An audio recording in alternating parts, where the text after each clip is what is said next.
à nouveau. Jay avait du mal à le croire.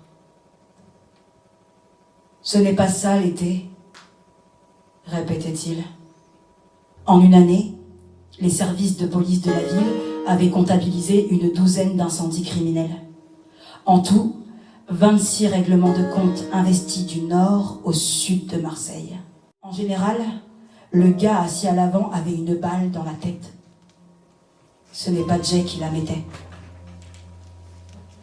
Youn lui avait expliqué que c'était pour signaler aux autres que celui-là, c'était un salaud. Et que son honneur, on le lui prenait et qu'on le cramait. C'est surtout pour sa famille que c'est honteux. Jay comprenait Youn. Jay comprenait que les gars adoraient jouer au gangsta, mais des fois ils mouraient. C'était pas grave. L'important était de rester propre. Ne pas passer pour une pute. Et tant que tu respires et que tu peux parler, fais gaffe. Évite cette balle dans la tête. Avait coutume de dire Youn. C'est sur son conseil que Jay était entré au service d'une racaille très puissante, nommée Détol. L'homme Détol, comme on l'appelait. Parce qu'il ordonnait qu'on désinfecte ces scènes de crime avec ce produit. Chez lui, tout était blanc. Il faisait l'impression d'être un saint-père, un obsédé de la lumière, mais quand Jay pointait ses yeux dans les yeux souriants de Détol, il pouvait voir la lame du couteau qui lui planterait dans la colonne vertébrale. Il avait l'air réglo, mais c'était un grand malade si tu déconnais. Garde-moi pour toi. Garde-moi pour toi, lui répétait Claire Michel lorsqu'ils avaient rendez-vous au bord de l'eau. Elle voulait rester discrète. Vous savez, quand vous avez une femme dans le thorax, vous faites tout le silence nécessaire autour de vous pour la garder. Même si cette femme se révèle être un nuage de fumée, une toxicomanie que vous entretenez, pour rien enfin, sans penser à vous par la suite, parce que si vous pensiez à vous vraiment, à ce que vous allez devenir par la suite, vous exhaleriez. Vous cracheriez bien vite la fumée de vos poumons pour que le poison n'ait pas le temps de faire de vous sa maison.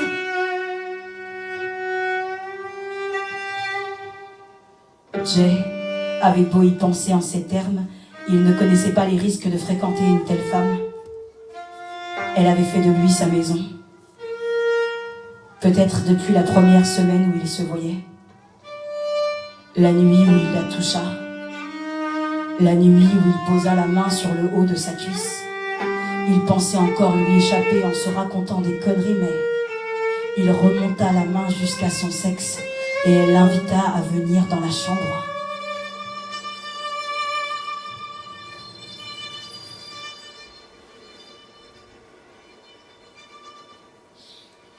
Ça le brûlait.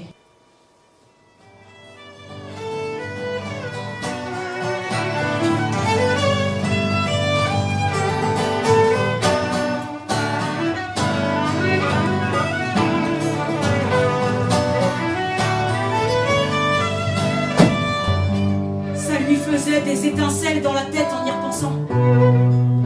L'étincelle qui aspire d'un coup tout le réservoir d'essence. La fumée qui lèche la peinture en brûlant, pique le nez et les yeux, bien plus que les pneus ou l'odeur du corps. C'est à croire que la surface est ce qu'il y a de plus toxique.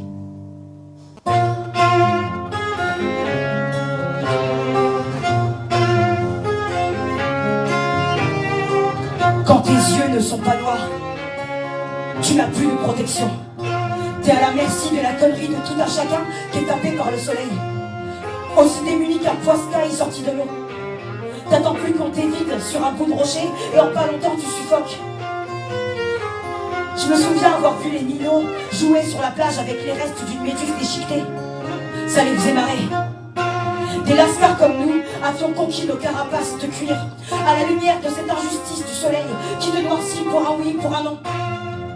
Nous étions cachés sous des armes épaisses, épaisses couches de graisse, épaisses lunettes noires, épaisse crosse automatique serrée dans nos mains gélatineuses, ou bien la calache coincée comme un doudou contre le bide.